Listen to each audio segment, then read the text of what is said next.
वृंद आपण मानंकु सुस्वागतम। सज्जन गण आपण मानंकु बहुत बहुत धन्यवाद। आसंतु आज पुणी पढ़ा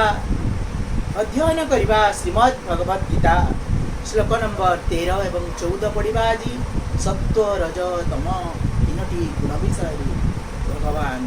ज्ञान प्रदान करिछन्ति ताहा हृदयंगम करवा।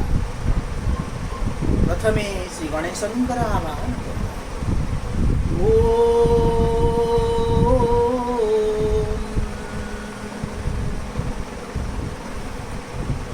गं गणपतये नमः। ओम श्री परमात्मने नमः। ओम पूर्णमदः पूर्णमिदं पूर्णात् पूर्णमुदच्यते पूर्णस्य पूर्णमादाय पूर्णमेवावशिष्यते। वसुदेवसुतं देवं कंसचाणूरमर्दनं देवकी परमानन्दं कृष्णं वन्दे जगद्गुरुं। नारायणं नमस्कृत्य नरं चैव नरोत्तमं देवीं सरस्वतीं व्यासं ततो जयमुदीरयेत्। मूकं करोति वाचालं पङ्गुं लङ्घयते गिरिं यत्कृपातमहं वन्दे परमानन्दमाधवम्।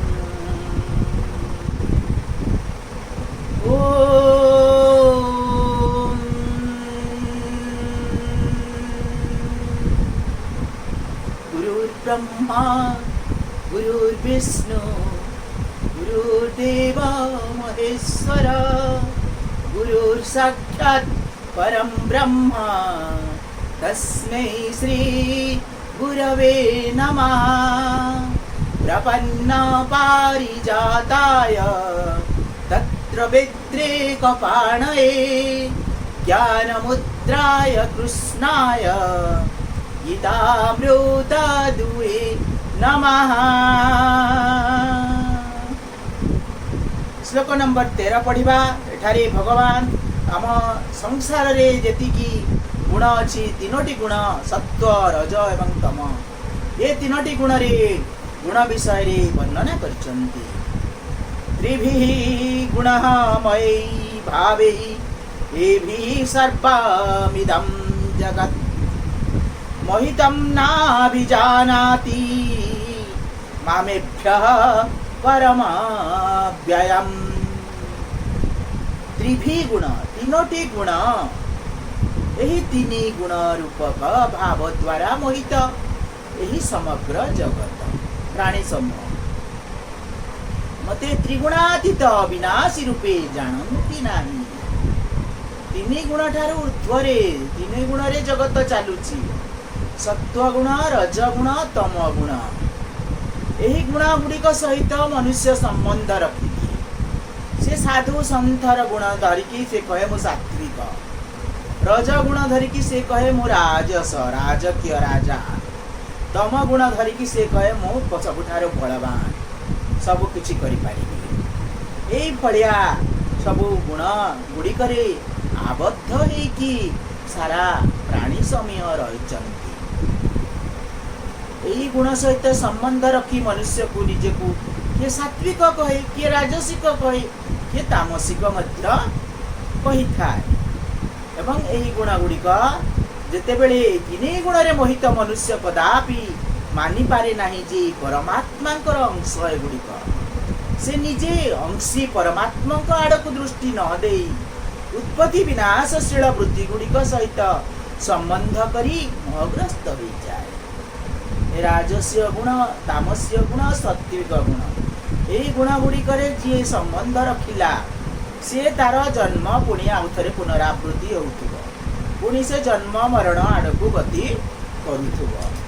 परमात्मांकर सहित नित्य जी संबंध रखी सी केवल मुक्ति पाई जाए। जगत शब्द लिखिं सर्वमिदं जगत। जगत माने जीवात्मार वाचक जगत जगत माने शरीर ए शरीरटा मोर एवं मु जन्म नहीं मु मरबी मु ये कार्य गुड़ाक करी भलिया जो भावना गुड़िक रही से ही भावना गुड़िकर छुंचती जीवात्मार यही जगत रे थिबा जीवात्मार यही भलिया भावना रही एवं सी जन्म मरण चक्र रे घूरी बुलुथिबो केउठी हेले स्थायी हेकी रही पारिबो ना भगवान को छाड़ी करी परमात्मा को छाड़ी करी गुण गुड़ी को भिन्न सत्ता प्रदान करुथबारु प्राणी मोहित हो जाए। भगवान पूर्व श्लोक रे कहिसंती जे सत्व रज तम सब गुण गुड़िक मो ठारु सृष्टि किंतु से गुण रे मो नथाए मो अविनाशी ए त्रिगुणातीत ए त्रिगुण ठारु खूब ऊर्ध्वरे मो अविनाशी ए गुण रे मध्य मते खोजिले पाइबो नाही ए गुण रे मो नथाए एठारु मो संपूर्ण अलगा एठारे मो निर्लिप्त होइकी थाए तीन गुणर कार्य रूपक यही शरीर को निजर मानिबा किंबा निजकु शरीरर मानिबा उभय धारणार मोह जात ए शरीरटा मोर माने शरीर प्रति ममता ए शरीर प्रति ममता जात हुए ए शरीर कौन कष्ट हेले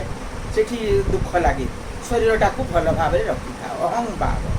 आ मु ए शरीरर बोली भाविले सेटा अहं भाव तेणु ये अहं भाव एवं ममता द्वारा मनीष छंदी होइकी बांधी हो जाए तेणु भगवत प्राप्ति आड़ को सी आउ गति करि पारे नाही मोर शरीर एटा मु जन्म नहीं एटा मु करिबी एई भलिया भावना थिबा पर्यंत से परमात्मा को जानी पारे नाही अविनाशी परमात्मा भगवान को जानी पारे नाही तापरे पुणी कहिसंती भगवान श्लोक नंबर 14 दैवी हि एषा गुणमयी मम माया दुरत्यया माम एव जे प्रपद्यन्ते मायाम एतां तरन्ति ते कारण मोर यही गुणमयी दैवी माया बड़ दुस्तर अर्थात एथिरु पारी हेबा बड़ कठिन जो माने केवल मोर शरणापन्न हुंती से माने यही दैवी माया को तरी जान तेणु भगवान कहते सत्व रज तम ये गुण मानक ठारू ऊर्ध्वरे रहीकि मोर शरणापन्न निय परमात्मांकर शरणापन्न निय से मूल तत्व होची हमर गीतार जे संसार होची माया बंधन ममता एगुड़ा सब होची क्षणस्थायी एगुड़ी को प्रति सब बेले निर्लिप्त रहीकि जदि तुमे जीवन यापन करिवो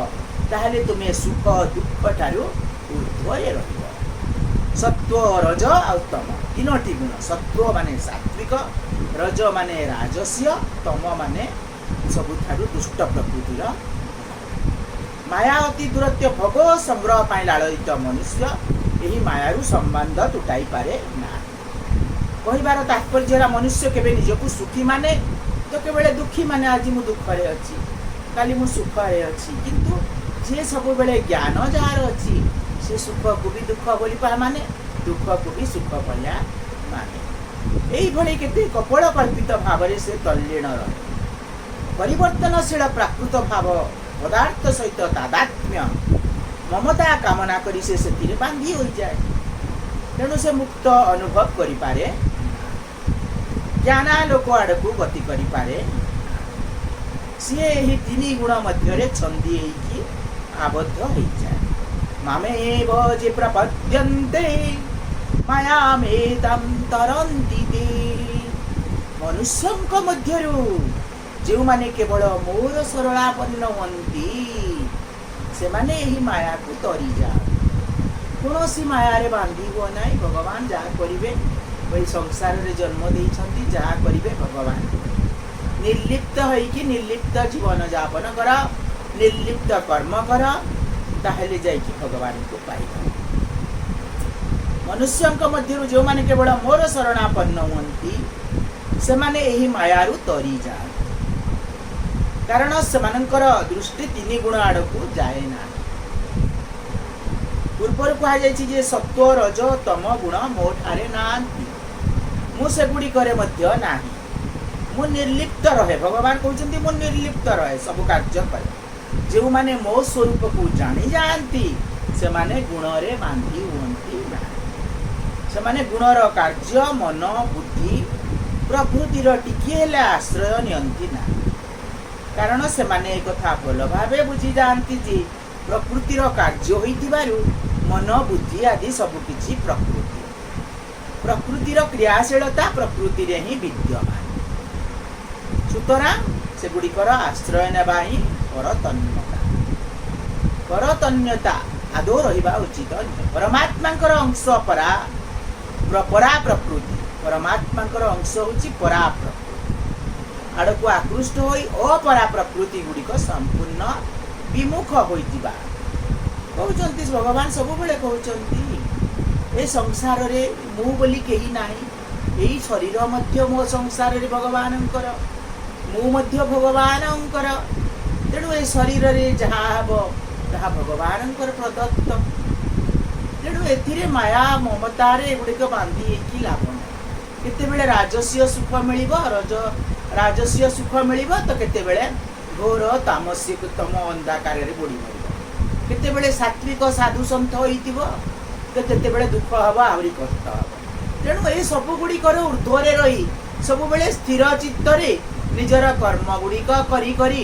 चलिले मनुष्य भगवान शरण नहीं कि कार्य कले भगवान ताकू निश्चित भाव में सहायता हेबे एवं से सुख दुख ऊर्ध्वरे रही कि सब बेले शांति रे रहिबो परम शांति लाभ करिबो तेणु भगवान पुणी कहउचंती मायार शरण निय नाही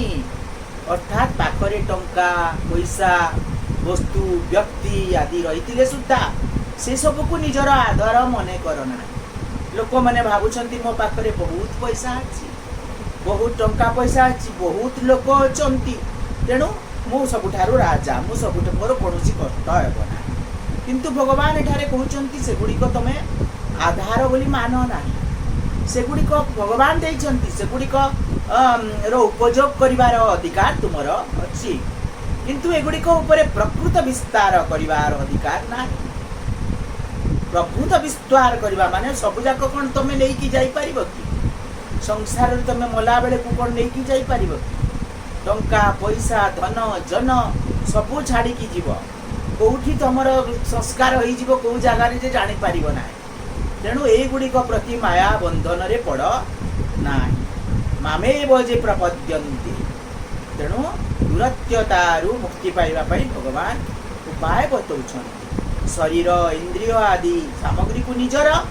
एवं निजे पाई मने करबा आदौ उचित नुहे सबकिछि भगवानंकर प्रदत्त तेणु सबकिछि भगवानंक कार्य रे लगेई देबा उचित आम पाखरे निजर बोली कौनसी वस्तु ना भगवान देथिबा वस्तु को आमे भूल रे निजर बोली मानि नेउछु आमर भ्रम एडा सब भ्रम आम पाखरे जहाँ भी अच्छी सेटा भ्रम आमर इटा अच्छी घर द्वार जमी बाड़ी टंका पैसा धन एगुड़ा अच्छी बोली आमर गोटे भ्रम रही जाए तेणु एटा भ्रम बोली भगवान कहउछ भगवान स्वभाव एते उदार और प्रेममय भगवान से जहाँ को किसी वस्तु दियंती ताकू जणाइबा पई सुजोग दियंती ना जे से या देइछंती बरं जो व्यक्ति को जहाँ मिली से ताकू निजर बोली मानि नेउछि भगवानंक देवार शैली एपरि विचित्र प्रभुंकर ही कृपारु केवल भक्तजन जानी पार से एपरि भावरे दियंती एपरि भावरे नियंती से गुणातीत तांकर देवा नेबा केवल तांकर प्रकृत जे भक्त सी केवल जानी पारिबो भगवान को जानी पारिबो त्रिगुणातीत भगवान को केवल सी ही जानी पारिबो आज पाई एतिकी पुणी पढ़िबा आमे सबुदिन परी गीता महात्म्य गीता शास्त्रमिदं पुण्यं जह पठेत् प्रजतः पुमान् विष्णुः पदं वाप्नोति भयशोकादिवर्जितः गीता अध्ययनशीलस्य प्राणायाम परस्य च नैव सन्ति पापानि पूर्वजन्म कृतानि च फलनिर्मोचनं पुंसां जलस्नानं दिने दिने सकृद्गीताम्भसि स्नानं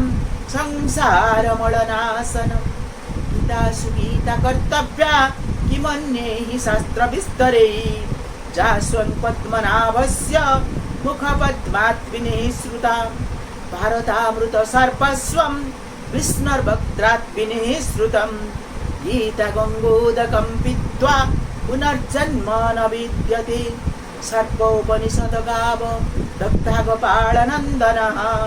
पार्थवत्स सुधीर्भक्ता दुग्धं गीतामृतं मात् एकं शास्त्रं देवकीपुत्रगीतम् एकदेव देवकीपुत्र एव एकमन्त्रस्तस्य नामानि जाने कर्मापेक्ष्यं तस्य देवस्य सेवा हरिं तत्सत् सर्वे भवन्तु सुखिनः सर्वे सन्तु निरामयाः सर्वे भद्राणि पश्यन्तु मा कश्चित् दुःखभाग् भवेत्। ॐ शान्तिः शान्तिः शान्तिः